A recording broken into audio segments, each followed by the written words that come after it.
reason why I should do it that way.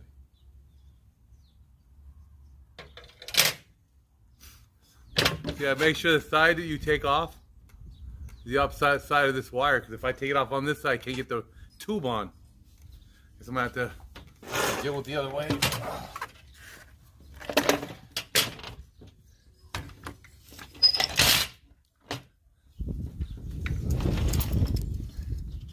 Now I've watched a few videos on this of people doing it, and the funny part is, well, you watch videos and you learn how to do stuff and you do it your own way. That's the funniest part. So here we go.